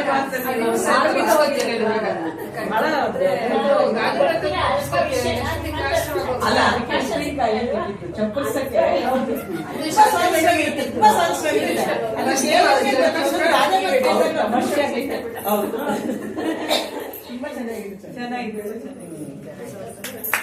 ಭಾಷೆ ಬಹಳ ಇಷ್ಟ. ಅದ್ರ ಭಾವ ನಿಜವಾಗ್ಲೂ ನೈಜವಾಗಿ ಹೇಳ್ತೀನಿ. ಎಲ್ಲ ಸೇರಿ ತುಂಬಾ ಸಂತೋಷ. ಎಲ್ಲ ನೋಡಿ ಇವತ್ತು ಗಾದೆ ಮತ್ತು ಮುಗಿಸಿದ್ರು. ಅದ್ರ ಅರ್ಥ ಒಬ್ಬೊಬ್ರು ಹೇಳಿ ಚರ್ಚೆ ಆಗ್ತಾ ಇರುತ್ತೆ. ಅದ್ರ ಬಗ್ಗೆ ಎಲ್ಲರಿಗೂ ಹೋಗುತ್ತೆ. ಅವಕಾಶವಾದಿಗಳಿಗೆ ಒಳ್ಳೆ ಮಾಡ್ಬಿಟ್ಟೆ ಅದಕ್ಕೆ ಕನೆಕ್ಷನ್ ಅದಕ್ಕೊಂದು ಗಾದೆಗಳು, ಒಂದೊಂದ್ಸರಿ ವೈಚಾರಿಕ ಸತ್ಸಂಗ, ಅದಕ್ಕೆ ಸಂಬಂಧಪಟ್ಟ ನೆನಪುಗಳು ಎಲ್ಲ ಚೆನ್ನಾಗಿರುತ್ತೆ. ರಚನೆ ಮಾಡಿದ್ರೆ ಅದರ ಗುಂಪಿ ಹೇಳಿ ರಚನೆ ಮಾಡಿದ್ದಾರೆ. ಈಗ ಬೇಡ, ಆಗಿಲ್ಲ. ಒಂದೊಂದು ಉತ್ಕೃಷ್ಟವಾಗಿರ್ತಕ್ಕಂಥ ಕವನಗಳಾಗಿರ್ಬೋದು, ಕವಿಗಳ ಪರಿಚಯ ಆಗಿರ್ಬೋದು, ಎಷ್ಟು ಚೆನ್ನಾಗಿ. ಮತ್ತೆ ಸ್ವಂತ ಕವನಗಳನ್ನು ತುಂಬಾನೇ ಬೆಳ್ತಾರೆ. ಭಾಗವತದ ಇದನ್ನ ವ್ಯಕ್ತಿ ಪರಿಚಯ ಮಾಡಿಸಿದ್ರು. ಎಲ್ಲಾದ್ರಲ್ಲೂ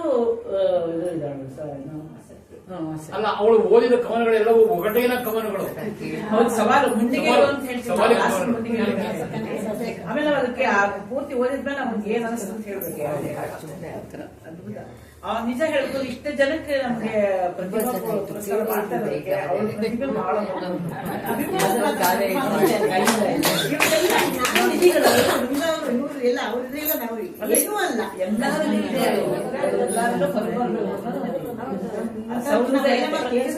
ಸಿಕ್ಕಿದೆ ಅಲ್ಲ, ವಿಶಾಲ ಹೃದಯನೇ ಬಂದಿದೆ.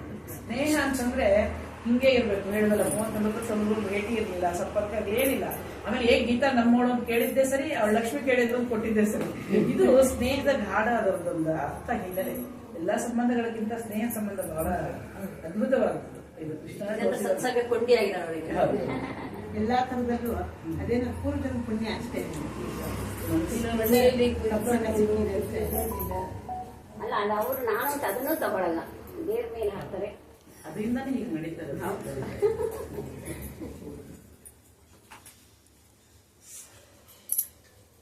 ಈಗ ಕಾರ್ಯಕ್ರಮದ ಕೊನೆಯ ಘಟ್ಟ ಆದ್ರೂ ಅತ್ಯಂತ ಮುಖ್ಯವಾದ ಘಟ್ಟ. ನಮ್ಗೆ ಇಷ್ಟು ದಿವಸ ಚಿಂತನ ಮಂಥನ ಕಾರ್ಯಕ್ರಮವನ್ನು ನಡೆಸಿ ಇಷ್ಟು ನಮ್ಗೆ ಎಲ್ಲ ಇಷ್ಟು ಜನ ಪ್ರಶಂಸೆ ಮಾಡಿದ್ರೆ ಚೆನ್ನಾಗಿದೆ ಅಂತ ಹೇಳ್ತಾ ಇಷ್ಟು ಸಂತೋಷ ಪಡ್ತಾರೆ. ಅದಕ್ಕೆ ಮೂಲ ಕಾರಣ, ಮುಖ್ಯ ಕಾರಣ ನಮ್ಮ ಅಂತ ಹೇಳ್ಕೊಂಡಿದ್ದಾರೆ. ಪ್ರದೀಪ್ ಕುಮಾರ್ ಎಲ್ಲ ನಿಮ್ಗೆ ಅವ್ರ ಸಾಧನೆ ಏನು ಅನ್ನೋದ್ರ ಬಗ್ಗೆ ಎಲ್ಲ ಪರಿಚಯ ಮಾಡ್ಕೊಂಡಿದ್ದಾರೆ. ಅಷ್ಟು ಅದು ತುಂಬಾ ಕಡಿಮೆ, ಇನ್ನೂ ಹೇಳ್ತಾ ಹೋದ್ರೆ ತುಂಬಾ ಇದೆ ಅದ್ರ ಬಗ್ಗೆ. 25 ವರ್ಷ ಒಂದು ಸಂಘ ಸ್ಥಾಪನೆ ಮಾಡಿ ಕೆಳಗಟ್ಟೆ ಗಿರಿಯಮ್ಮಂದು 25 ವರ್ಷ ಪ್ರತಿ ವರ್ಷ ಒಂದು ವರ್ಷ ಬಿಡದೆ ಇದ್ದಂಗೆ ಅವ್ರದ್ದು ಆರಾಧನೆ ಮಾಡ್ಕೊಂಡು ಬಂದಿದ್ದಾರೆ. ಕರೋನಾ ಸಮಯದಲ್ಲಿ ಕೂಡ ನಿಲ್ಸಿಲ್ಲ, ಅವರು ಮನೆ ಒಳಗೆ ಮನೆ ಮೀಟಿಂಗ್ ಮಾಡಿದ್ದಾರೆ. ಅಷ್ಟು ನಡ್ಸ್ಕೊಂಡ್ ಬಂದು ಅವರಿಗೆ ಸಂಸಾರ ಇದೆ, ಮನೆಯೊಳಗೆ ಬೇಕಾದಷ್ಟು ತೊಂದರೆ ತಾಪತ್ರೆ ಇರುತ್ತೆ, ಆರೋಗ್ಯ ವ್ಯತ್ಯಾಸ ಆಗ್ತಾ ಇರುತ್ತೆ, ಎಲ್ಲಾನು ಅದನ್ನ ನುಂಗ್ಕೊಂಡು ಇಷ್ಟೊಂದು ನಡ್ಸ್ಕೊಂಡ್ ಬಂದು ಆ ಗಿರಿಯಮ್ಮನ ಬಗ್ಗೆ ಅವರು ಅಷ್ಟೊಂದು ಭಕ್ತಿಪೂರ್ವಕವಾಗಿ ನಡ್ಸ್ಕೊಂಡ್ ಬಂದಿದ್ದು ಬಹಳ ವಿಶೇಷ. 25 ವರ್ಷ ನಡ್ಸ್ಕೊಂಡ್ ಬಂದಿದ್ದಕ್ಕೆ ದಿಲೀಪ್ ಹೇಳಿದಾಗೆ 25 ಪುಸ್ತಕಗಳನ್ನ ಬರೆದಿದ್ದಾರೆ. ಅದೊಂದು ಅದ್ಭುತ ಸಾಧನೆ. ಆ ಕ್ಷಣ ನಂಗೆ ಅವತ್ತಲ್ಲಿ ಕೂತ್ಕೊಂಡಾಗಲೇ ಅನ್ಸ್ಬಿಡ್ತು, ನಮ್ಗೆ ಇದು ಸನ್ಮಾನ ಮಾಡದೆ ಇದ್ರೆ ನಿಜವಾಗ್ಲೂ ನಾವು ಸಣ್ಣವರಾಗ್ಬಿಡ್ತೀವಿ. ನಾವ್ ಎಂತವ್ರು ಇಂಥ ವ್ಯಕ್ತಿಗಳನ್ನ ಸನ್ಮಾನ ಮಾಡೋದು ಇದು ಮಾಡ್ಬೇಕು ಅಂತ ನಾನು ಚೆನ್ನಾಗಿ ನಿರ್ಧಾರ ಮಾಡ್ಕೊಂಡೆ. ಆದ್ರಿಂದ ಇವತ್ತು ನಾನು ಸಣ್ಣ ಸನ್ಮಾನವನ್ನು ಸ್ವೀಕಾರ ಮಾಡ್ಕೋಬೇಕು ಅಂತ ಹೇಳಿ ಕೇಳ್ಕೋತೀವಿ. ನನ್ನ ಚಿತ್ರಮಂದಿರ ಭಾಗವಹಿಸೋರು ಎಲ್ಲರೂ ಬನ್ನಿ ಸನ್ಮಾನ ಮಾಡಿ. ಸನ್ಮಾನಕ್ಕೆ ಎಷ್ಟು ಮಟ್ಟಿಗೆ ಯೋಗ ಇದೆಯಲ್ಲ ಗೊತ್ತಿಲ್ಲ. ನಾನು ಇಲ್ಲಿ ಕಲಿಸಿದ್ದಕ್ಕಿಂತ ಅಂದ್ರೆ ನಾನು ಆರಂಭ ಮಾಡಿದ ಉದ್ದೇಶಕ್ಕಿಂತ ನಮ್ಗೆ ಪಡ್ತಾ ಇರೋ ಜ್ಞಾನನೇ ಲಾಭದ ಜಾಸ್ತಿ ಇದೆ. ಮತ್ತೆ ಇವತ್ತು ಸುಮ್ಮನೆ ಚಿಂತನೆ ಮಂತ್ರ ಅಲ್ಲೇ ಹೋಗಿ ಮಾಡ್ತೀವಿ, ಫ್ರೆಂಡ್ ಮನೆಯೆಲ್ಲ ಕೇಳಿದ್ರು, ನಾನು ಸನ್ಮಾನ ಹೇಳಿಲ್ಲ. ನನ್ಗೆ ಒಂದೇ ಒಂದು 6th ಸೆನ್ಸ್ ಏನಿತ್ತು ಅಂತಂದ್ರೆ, ಇದನ್ನ ಆರಂಭ ಮಾಡುವಾಗ ಅವಳು ನಮ್ಮ ಅಕ್ಕನ್ನ ಕರೆಸಿ ಅವಳ ಕೈಯಿಂದ ಮಾಡಿಸ್ಬೇಕು ಅಂತ. ನಾವು ಬೆಂಗಳೂರಿಗೆ ಬಂದಾಗ ಒಳ್ಳೆ ಗೋರೇಗೌಡ ಬೆಂಗಳೂರಿಗೆ ಬಂದಿದ್ವಿ, ಏನೋ ಗೊತ್ತಿರ್ಲಿಲ್ಲ ಸಿಟಿ ಜೀವನ. ಅಂತದ್ರಲ್ಲಿ ಅವಳು ನಮ್ಮನ್ನು ಕೈ ಹಿಡಿದು ನಡೆಸಿ ಪರಿಚಯ ಮಾಡಿಸಿಲ್ಲ. ಆಮೇಲೆ ಅವಳ ಕೈಯಿಂದಲೇ ನಾ ಇದನ್ನ ಆರಂಭ ಮಾಡಿಸ್ಬೇಕು ಅಂತ ಅನ್ಕೊಂಡಿದ್ದೆ. ಆಮೇಲೆ ನಂಗೆ ಸನ್ಮಾನ ಮಾಡ್ತಾರೆ ಬಾ ಅಂತ ಅವಳ ಅಕ್ಕನ ಕರೆಯೋದು ಹಿಂಗೆ ಅದು ಸಂಕೋಚ ಆಯ್ತು. ಗೀತಾ ಕರೆದಿದ್ದಾಳೆ, ನೀವು ನಮ್ ತರ ಬಿಡ್ತೀರ, ಅವಳಿಗೆ ನಾನು ಒಂದು ಸನ್ಮಾನಕ್ಕೆ ಇರ್ತೇನೆ ಮತ್ತೆ ಅವಳು ಮಾಡ್ಬಿಟ್ಟು ನಮ್ಗೆ ಸನ್ಸರಿ ಬರ್ತಿ ಅಂತ ಅವಳ ಒಂದು ಹಾರೈಕೆಯಿಂದ ನಮ್ಮಲ್ಲಿ ಹೆಚ್ಚಿಗೆ ಹೇಳಿದ್ದಲ್ಲ. ಕೂತಿ ಏನೋ ತಿಳಿದ್ರೆ ಹಳ್ಳಿಯಿಂದ ಬಂದವರು. ಇಲ್ಲ, ಒಂದೇ ನಿಮಿಷ ಅಲ್ಲ, ನಾನೇ ಅಲ್ಲೇ ಬರ್ತೀನಿ. ಇಲ್ಲ ಬಾಕ ಇಲ್ಲ, ನಂಗೆ ಅನ್ಸಿತ್ತು ಗೀತಾ ಹೇಳ್ತಾರಂತೆ, ಬಟ್ ನನಗೆ ಹೇಳ್ಬೇಕು ಅಂದ್ರೆ ಅಲ್ಲಿ ಸನ್ಮಾನ ಇಟ್ಕೊಂಡ್ರೆ ಬಾ ಅಂತ ಹೇಳೋದು ಹೆಂಗೆ? ಇಲ್ಲ ಬಾ, ಬನ್ನಿ ಆಶೀರ್ವಾದ ಬನ್ನಿ.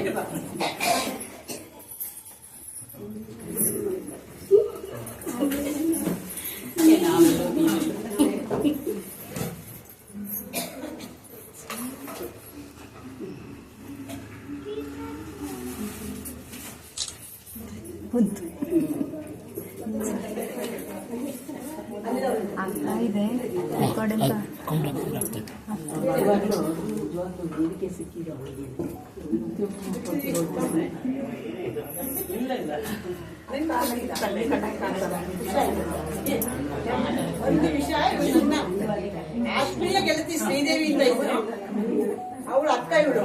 ಆದ್ರೆ ಶ್ರೀದೇವಿ ಚಿಕ್ಕವಳು, ಇವಳು ನಾವು ಕ್ಲಾಸ್ಮೇಟ್ಸ್. ಆದ್ರೆ ಇವಳಕ್ಕಿಂತ ಹೆಚ್ಚು ಅವಳು ಅವ್ರ ತಂಗಿ ನಂಗೆ 40-45 ಸ್ನೇಹಿತರಾಗಿದ್ದು. ನಮ್ದು ದುರಾದೃಷ್ಟ, ಅವಳು ನಾವು ಕಳ್ಕೊಂಡ್ವಿ.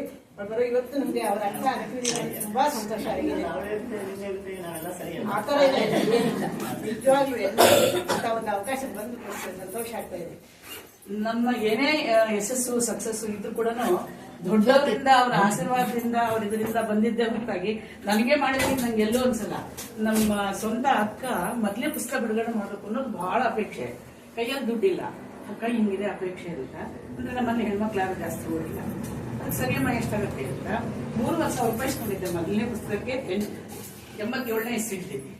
ಆ 3,500 4 ಕಂತಲ್ಲಿ ತೀರಿಸಿದ್ದೆ ಅವಳಿಗೆ.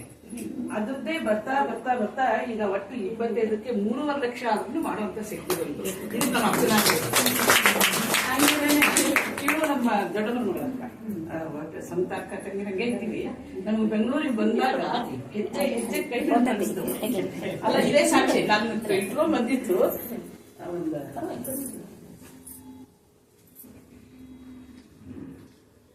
ನಂಗೆ ಮಾಡಿಸ್ಕೊಳ್ಳೋದಕ್ಕಿಂತ ಅಕ್ಕಂಗೆ ಮಾಡಿದ್ದೇ ಇದು ಜಾಸ್ತಿ ಇತ್ತು ಖುಷಿ. ನಂಗೆ ಅನ್ಸಿತ್ತು ಗೀತಾ ಹಿಡಿಯುತ್ತಾಳೆ.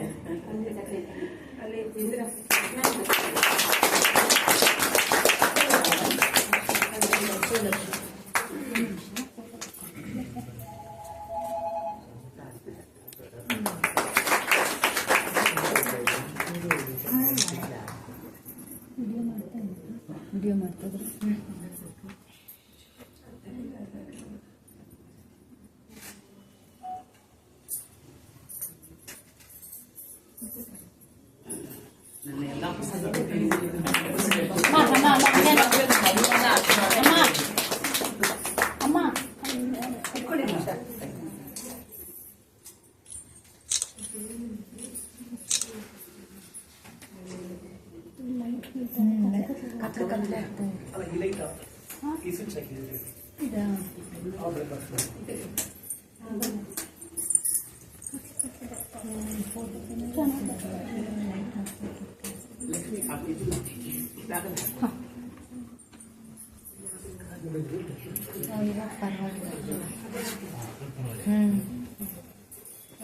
ಎಲ್ಲ ಹಾಗೆ ಬಂತ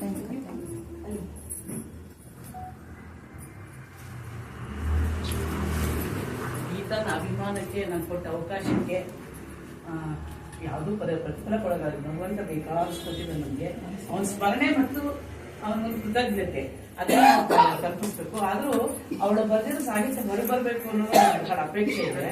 ಅದು ದೇವ್ರು ಮಾಡಿ ಇರ್ಬೋದು, ಬಂಧುಗಳಿರ್ಬೋದು, ಮುಂದಿಗೆ ಅವಳು ಮುಂದಿಗೆ ಕರೆದು ಬಂದಿದ್ದಾಳೆ. ಸಾಹಿತ್ಯದಲ್ಲಿ ಸಾಕಷ್ಟು ಶ್ರಮ ಇದೆ ಅವಳು. ಅದಕ್ಕೊಂದು ಅವಕಾಶ ಸಿಗ್ಲಿ, ನಾವು ಮತ್ತೆ ವೇದಿಕೆ ಸಿಗೋಣ ಅಂತ ಒಂದು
ಕೊಡ್ತೇನೆ.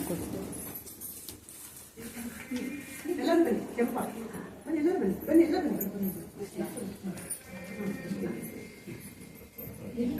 ಇಲ್ಲಿಪ್ಪ, ಪ್ಲೀಸ್ ಬಾ, ಬರ್ಬೇಡಿ.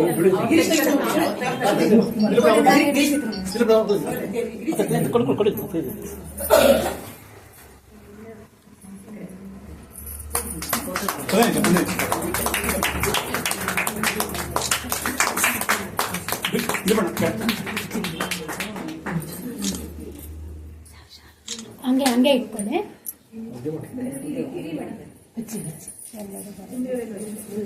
ಹಿಂದ್ಗಡೆ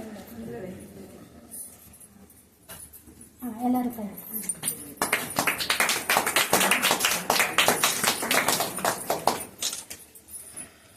ನಮ್ಮ ಚಿಂತನ ಮಂಥನದ ಪರವಾಗಿ ಅತ್ಯಮೂಲ್ಯವಾಗಿರ್ತಕ್ಕಂತಹ ಕಾಣಿಕೆ ಇದು.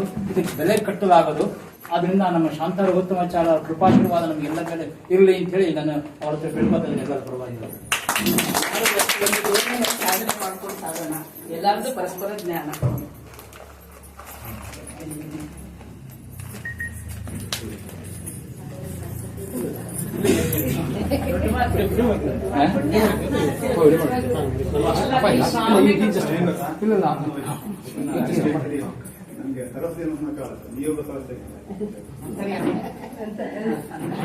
ಒಳ್ಳೆ ಇಚ್ಛೆಗಳೆಲ್ಲ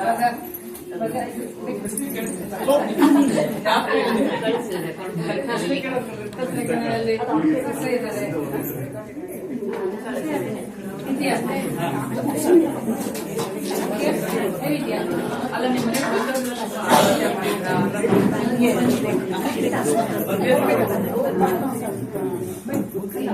ಯಾರು ಹೋಗೋದು ಕೊಡಿ ಎಲ್ಲರೂ ಈಗ ಕಾರ್ಯಕ್ರಮ ಮುಕ್ತಾಯ ಆಗುತ್ತೆ ಅದೆಲ್ಲರೂ ಕೂತ್ಕೊಳ್ಳಿ ಎಲ್ಲ ಪ್ರಸಾದ ಸ್ವಲ್ಪ ಕಾಫಿ ಸೇವನೆ ಮಾಡ್ಕೊಂಡು ಹೋಗ್ಬೇಕು ಯಾರು ಹಂಗೆ ಹೋಗ್ಬಾರ್ದು ಎಲ್ಲರೂ ಕೂತ್ಕೊಳ್ಳಿ